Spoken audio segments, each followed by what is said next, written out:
The mighty Ohio River, part of the landscape of the tri-state, the creator of commerce and breathtaking Instagram photos. It, as I found out, is also a roadblock for some veterans in northern Kentucky, and one of many reasons a new group formed to help Kentucky veterans.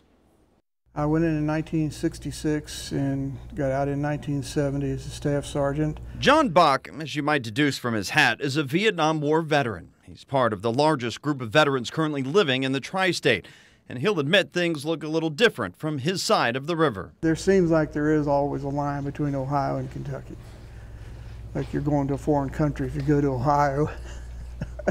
It's a mindset shared by many veterans who need help and don't see Cincinnati as an option. I see soldiers all the time who tell me they go to the VA in Louisville instead of going to Cincinnati that's 20 minutes away. Robin Pruitt helps guide and advise both veterans and Kentucky Guard members on benefits and available resources.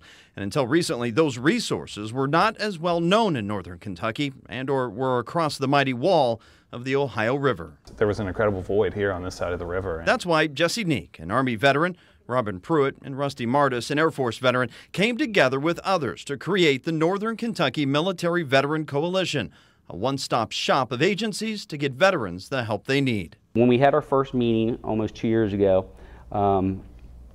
we had 7 agencies. If you fast forward until today, we have over 62 agencies, and primarily most of them are from Northern Kentucky. How does that benefit you?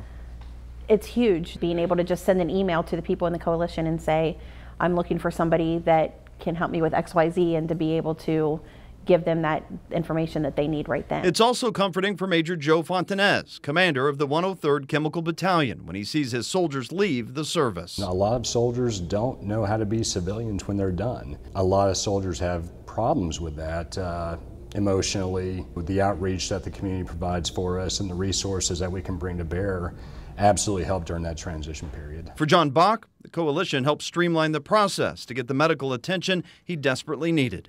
I really thank them for what they did.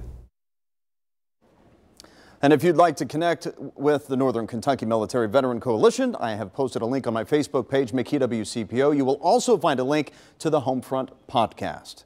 If you have a veteran-centered story in your community, I'd love to hear from you. Email the details to homefront@wcpo.com.